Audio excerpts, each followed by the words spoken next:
Have you ever woken up and felt like your body's moving just a little slower than it used to? Maybe climbing the stairs takes more effort, or your memory feels foggy some days. You're not alone.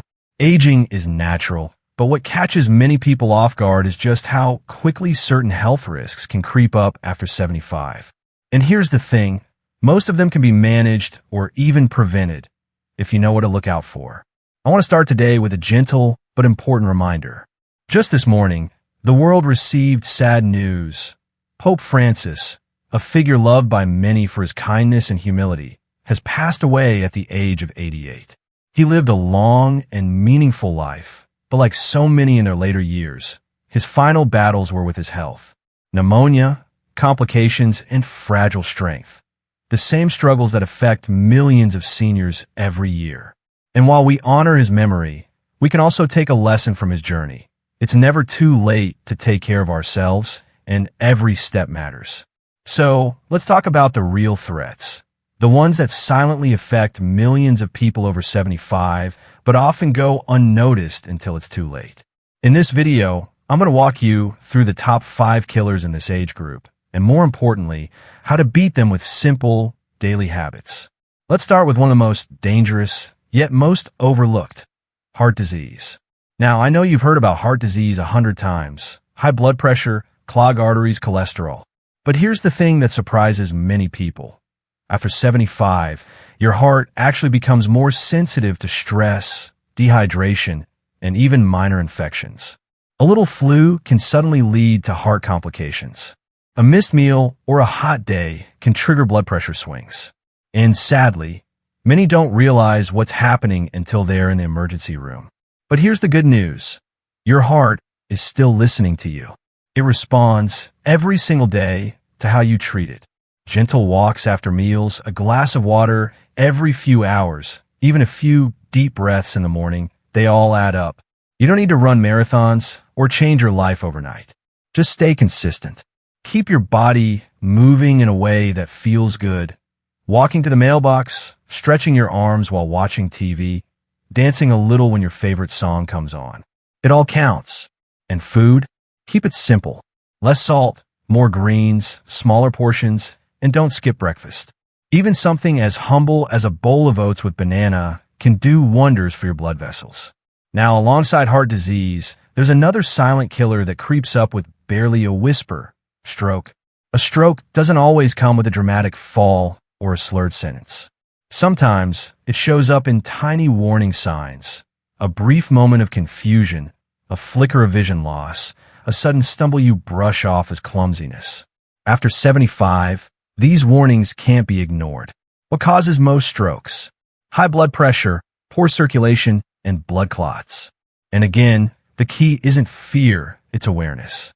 One of the simplest things you can do today is monitor your blood pressure regularly. Home monitors are affordable, easy to use, and take less than a minute a day. If you see numbers consistently above 140/90, it's time to talk to your doctor. But just like heart health, stroke prevention also comes down to lifestyle. Keep moving. Add more fiber to your meals. And if you sit a lot during TV time or long phone calls, try standing up every 30 minutes, even if it's just a stretch or walk around the room. Let me tell you something beautiful. Your brain, even in your 80s or 90s, wants to keep learning, growing, and thriving. It just needs blood, oxygen, and a little care. Which brings us to another common issue: pneumonia and respiratory infections. This was something that affected Pope Francis greatly toward the end. For seniors, pneumonia can be more dangerous than cancer. It sneaks in quietly: a small cough, a slight chill, maybe a bit of fatigue, and within days it can turn serious. The lungs become less elastic with age, and the immune system doesn't react as quickly. But again, there's good news. Pneumonia is often preventable. The flu vaccine, pneumonia shots, and staying away from sick people in winter, all simple but powerful steps. If your grandchild has a cold, it's okay to wait a few days before that hug. Wash your hands often. Use a humidifier if your home feels dry. And most importantly, keep your lungs active. Sing while you cook, read aloud, breathe deeply at the window each morning. These little habits help keep the lungs strong. So far, we've talked about 3 heavy hitters: heart disease, stroke, and pneumonia. But here's something you might not expect. Your greatest tool against all of them is not a pill, or a machine, or even a doctor. It's you, your daily choices, your mindset, your habits. Even small changes can open up new energy, better sleep, and more confidence. We often think of aging as a slow fading, but that's not the whole story. For many, the later years can be vibrant, joyful, and full of purpose. You've lived through so much already. You've seen the world change, built memories, raised families, overcome pain. That strength is still with you.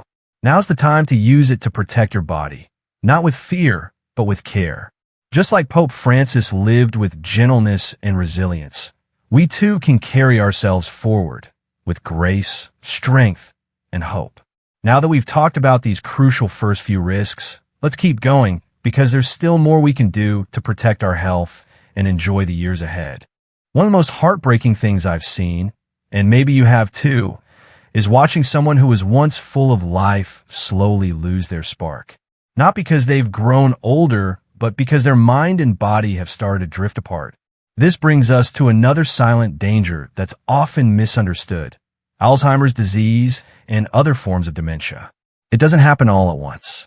It begins subtly, forgetting where you put your keys, struggling to find a word you've used 1,000 times, or repeating the same story to your friend without realizing it. At first, it feels harmless, maybe even funny. But over time, these moments add up, and they can start to chip away at your confidence and independence. But here's the truth no one says enough. Your brain is not a fixed object. It's alive. It responds to how you treat it, just like your heart or your muscles. Even after 75, your brain wants to be challenged. It wants to be used. And when you give a reason to stay sharp, it often does. So what can you do? Start small. Read something new every day. It doesn't have to be a thick book, a newspaper article, a short story, a poem. Talk to people. Have real conversations. Call your grandson and ask him about his week, or chat with your neighbor about the weather. But stay engaged. And don't forget puzzles. Crosswords, word games, memory apps. They're more than just fun. They're like exercise for your brain. Music helps too. Listening to familiar songs can light up areas of your brain connected to memory and emotion.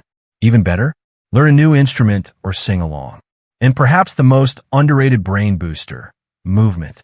Walking, stretching, light dancing, anything that gets your blood flowing. A healthy brain needs oxygen and circulation, and movement gives it both. Sleep, too, matters more than most people realize. During sleep, your brain clears out waste, literally flushing out toxins that can build up and contribute to memory loss. So don't feel guilty for getting those 8 hours. You're not being lazy. You're protecting your future. Now let's shift to something that might feel a little more physical, but is just as serious: falls. You might not think of a fall as deadly, but after 75, a single stumble can change everything. A broken hip, a fractured wrist, even a head injury.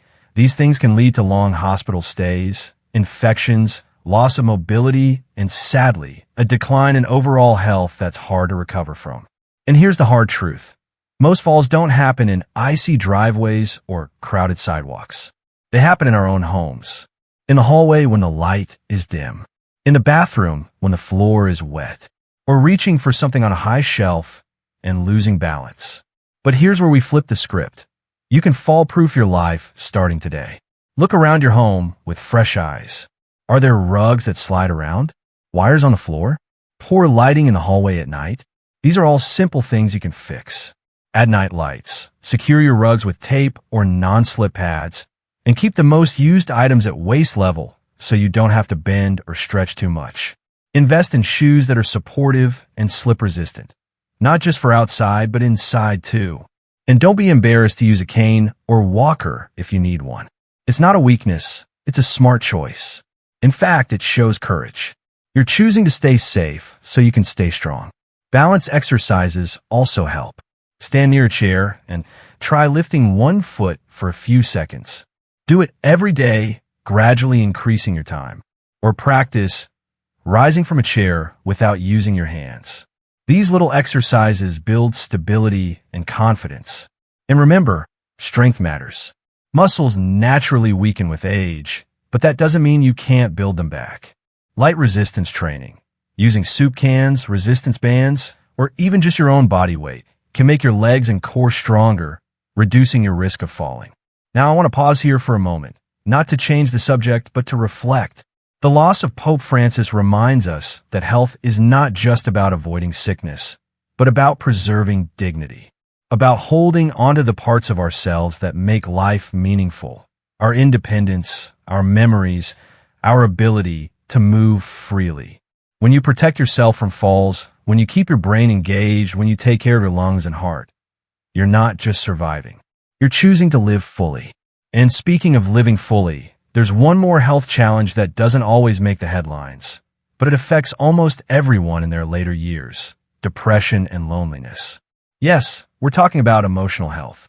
And yes, it matters just as much as cholesterol levels or blood pressure. Many people over 75 experience deep loneliness.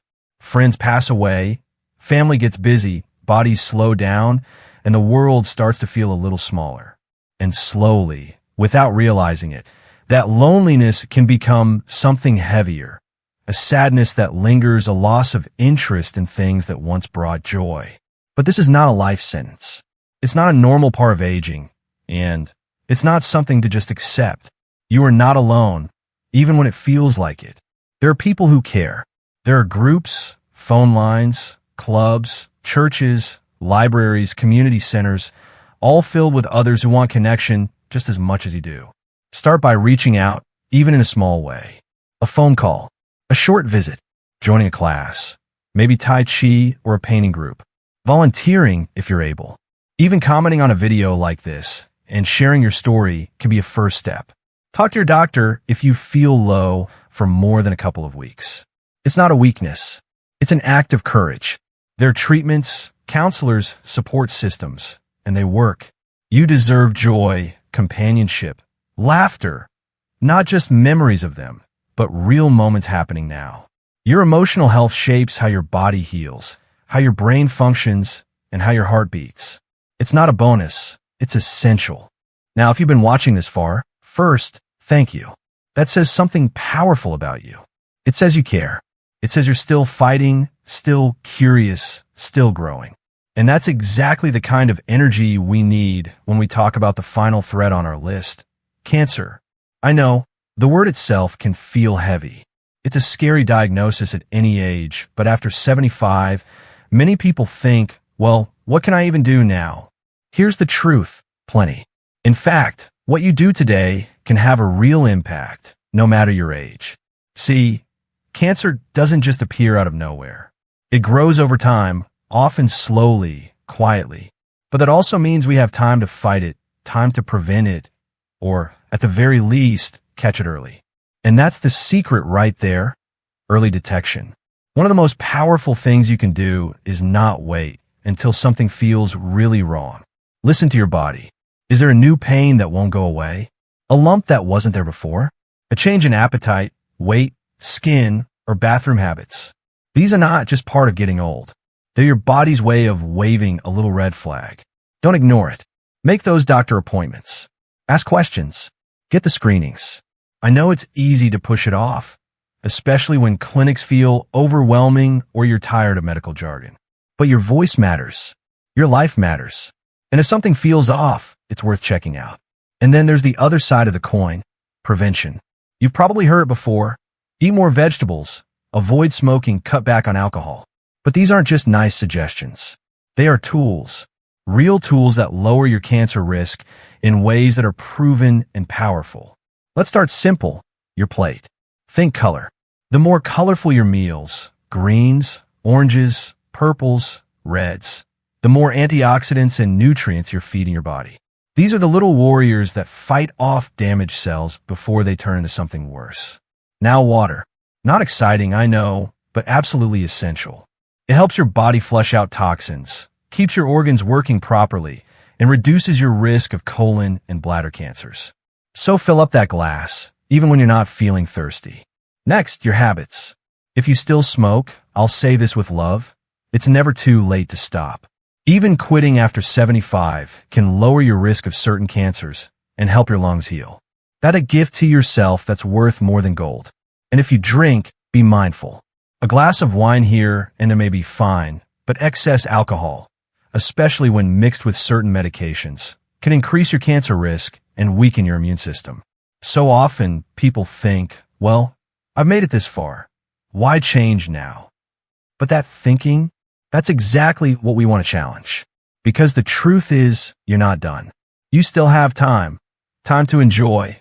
Time to protect. Time to thrive. And maybe today, that means something a little deeper. Because more than anything else, what keeps people going, really going, after 75 is a sense of purpose. And that's where we return in spirit to what we mentioned earlier, the passing of Pope Francis, a man who, even in fragile health, remained deeply connected to his mission, to comfort, to serve, to guide. He held on to purpose, even when his body began to fail him. And because of that, he remained strong in ways that medicine alone could never explain. You too have purpose. Maybe it's in your family. Maybe it's a story you still want to share. A recipe only you know. A garden you're tending. A neighbor who looks up to you. A prayer you whisper for someone who needs it. Purpose isn't something loud. It doesn't have to be grand. Sometimes it's just waking up in the morning and deciding, today I'm going to take care of myself. That is purpose, and it's powerful. So as we wrap up, let's bring it all together. Yes, there are dangers after 75. Yes, they are real, but so is your strength. So is your ability to adapt, to learn, to fight back in quiet, everyday ways that matter more than you know. You can protect your heart by staying active and choosing foods that love you back. You can guard your brain by staying curious, connected, and engaged. You can avoid falls by making your home safer and your muscles stronger. You can nurture your emotional health by reaching out, even when it's hard, and by remembering you're never too old to be seen, heard, and valued. And you can lower your cancer risk, even now, by making mindful choices, listening to your body, and not being afraid to speak up for your own health. You're not just surviving, you're living. You're still writing your story, and this chapter, right here, can be one of the most beautiful ones yet. So let this be a reminder from one heart to another. It's never too late. Never too late to change. Never too late to care. Never too late to start fresh, even at 75, 85, or beyond. Let today be the day you take one small step. Drink that extra glass of water. Call your doctor. Text your grandson. Take a short walk. Sing your favorite song. Laugh. Smile. Hope. Because these little things, they're not little at all. They're the things that keep you alive, and more importantly, keep you feeling alive. Thank you so much for spending this time with me today. If this video helped you, please give a like, leave a comment, and tell us what topic you'd love to see next. Don't forget to subscribe, because your journey matters, and we're here for every step of it.